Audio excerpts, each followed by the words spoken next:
అందరికీ నమస్కారం. మన చేతిలో మన అదృష్టం. ఈ కార్యక్రమంలో ఇంతకుముందు చాలా విషయాలు తెలుసుకున్నాం. ఇప్పుడు తెలుసుకోవాల్సింది మ్యారేజ్ గురించి తెలుసుకుందాం. వివాహ రేఖలు అసలు ఆ జాతకునికి ఉన్నాయా లేవా అని తెలుసుకుందాం. చాలామంది వివాహాలు కాక చాలా ఏజ్ ఎక్కువైపోతుంటుంది, అలాగే ఉంటుంటారు. కానీ కారణాలు మటుకు తెలియదు. ఏదో కుజదోషం అంటారు, ఇది ఇంకోటి అంటారు, ఏవో అంటారు, జాతకాలు బాగోలేదు అంటారు, ఏవో అనేసి ఆ విధంగా కాలం వెళ్ళిపోతుంటుంది. కానీ వివాహాలు కావు. దానికి కారణాలు కూడా లేకపోలేదు. కుజదోషం ఉండొచ్చు, లేకపోవచ్చు.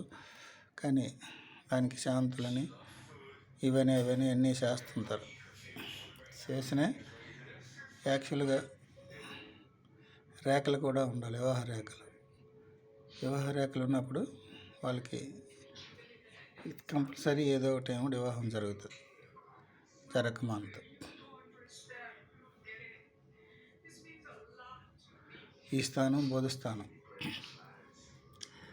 అడ్డు రేఖలు అంత లెక్క ఉంటాయి. ఈ చేతి వెలుపల నుంచి 1-2 రేఖలు ఉంటాయి. ఇవి వివాహ రేఖలు. ఇవి కంపల్సరీ ఉన్నావో లేవో చూసుకోండి. ఉన్నట్టు ఉంటే కంపల్సరీ వివాహం అవుతుంది. ఈ వివాహ రేఖలని యాక్చువల్గా ఒకటే తీసుకుందాం. 2 వివాహాలు అంటారు, ఇది కాదు ఒకటిదని ఆ మాటలు. వివాహ రేఖ ఆ విధంగా ఉండాల.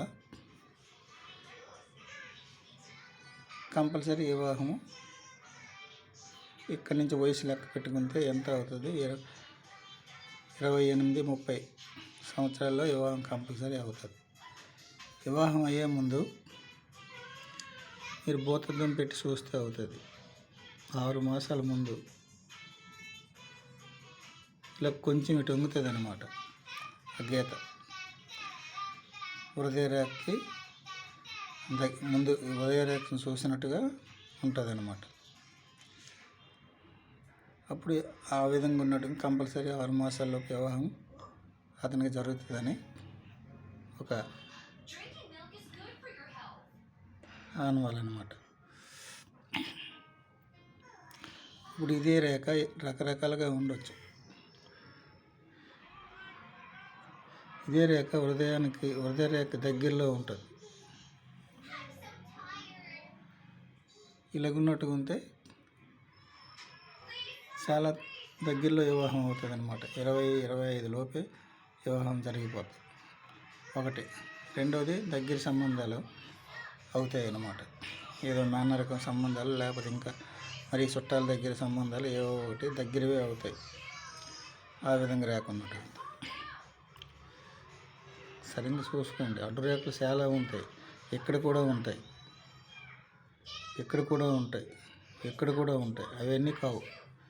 అవి వేరే సందర్భాలు వేరే వీటికి పనికి వస్తాయి. ఇక్కడున్న రేఖలే వివాహం గురించి. అవి మిగతావి తర్వాత చెప్పచ్చు. అయితే ఇదే రేఖ ఇంత చెప్పాను కదా, అది సగంలో. ఇప్పుడు ఇదే రేఖ ఇలాగ మరీ సిల్క్లకి దగ్గరలో ఉంది. కనిష్ట ఈయనకి దగ్గరలో అది చాలా దూరంలో వివాహం అవుతుంది. 35 మినిమం 35-38 సంవత్సరాలు, 40 కూడా అవ్వచ్చు బహుశా. ఆ విధంగా ఉంటాయి. ఆ విధంగా కూడా ఉంటాయి. ఇదే రేఖ ఇలాగొచ్చి ఇటు తిరిగింది అనుకోండి, కొంచెం ఆ విధంగా ఉంటుంది. అతనికి వివాహం అవడం కష్టం. ఎట్టి పరిస్థితుల్లో వివాహం అవ్వదు. ఒకవేళ అయినా పొరపాటు చేసి ఏదో బలవంతం మీద దగ్గర చుట్టాల్లో ఎవరో ఒకరు బలవంతం చేసి పెళ్లి చేసిన ఎక్కువ రోజులు ఉండదు అనమాట. వీడియోకులే అయిపోతాయి. ఎక్కువ రోజులు ఉండదు. అలాగుంటుంది. ఇది నక్షత్రాలు కూడా చూసుకోవాలండి. ఒక నక్షత్రం సపోజ్ మేషరాశి నక్షత్రం, లేకపోతే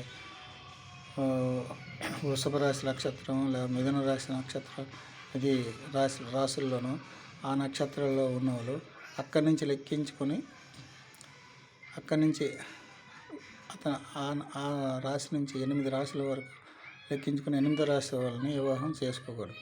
అలాగైనా విడిపోవడం జరుగుతుంది. గుర్తుంచుకోండి.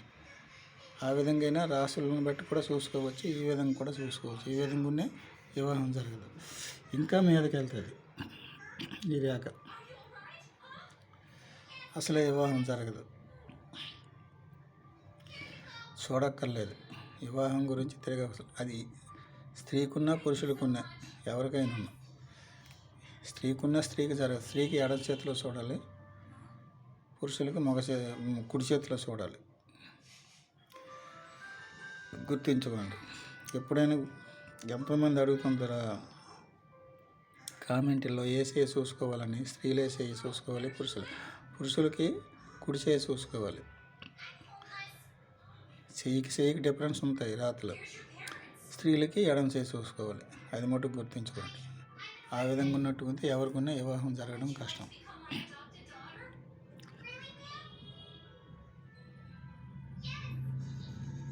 ఇదే 2 కూడా ఉంటాయి. అంతే 2 వివాహాలు అంతే 2 వివాహాలు నాకు అవుతాయి అనేసి అనుకోకండి. వివాహం అనేది ఒక రేఖ, పెద్ద రేఖ ఏదైతే అదే వివాహం జరుగుతుంది. రెండో రేఖ దానికి సహాయ రేఖ అన్నమాట. ఏదో వాళ్ళ మీద, ఆ జాతకుని మీద ఆధారపడి ఉంటారు ఎవరో ఒకరు. ఆ విధంగా ఉండవచ్చు. అంతేగాని వివాహం జరగదు. ఇదే మన భారతదేశంలో. అదే ఇతర కంట్రీల్లో అయితే 2 కాదు 3 ఉన్నాయి, 4 ఉన్నాయి, ఎన్ని ఉన్నాయి అన్ని వివాహాలు జరుగుతాయి. మళ్ళీ విడిపోతుంటారు, మళ్ళీ జరుగుతుంటాయి. అది వేరే విషయం. లేకపోయినా వివాహాలు ఎక్కువ జరుగుతాయి అక్కడ. కానీ మన భారతదేశంలో అలా కాదు కదా. అందుచేత మినిమం 1, 2 ఉంటే ఏదో తప్పనిసరి పరిస్థితులు తప్పించి దానికి అనేక కారణాలు ఉంటాయి. ఆ కారణాలు ఉంటే తప్పనిసరి పరిస్థితులు విడిపోవడం అవుతుంది, లేకపోతే అవ్వదు. 1 ఒక భార్యతోనే సరిపెట్టుకోవాలి. కష్టమైన సుఖమైన దానికి అన్నీ అనుకూలిస్తాయి. ఆ విధంగా ఉంటుంది అన్నమాట. దీని మీద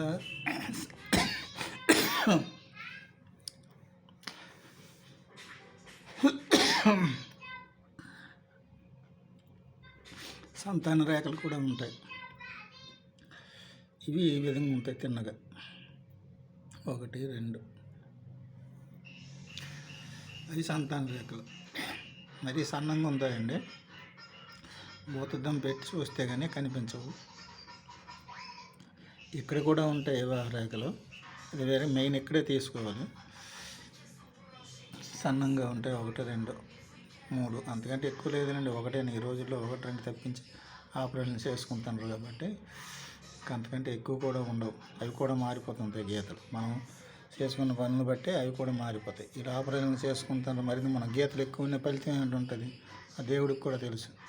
అందుచేత ఎక్కువ గీతలు ఉండవు, 2 ఉంటాయి.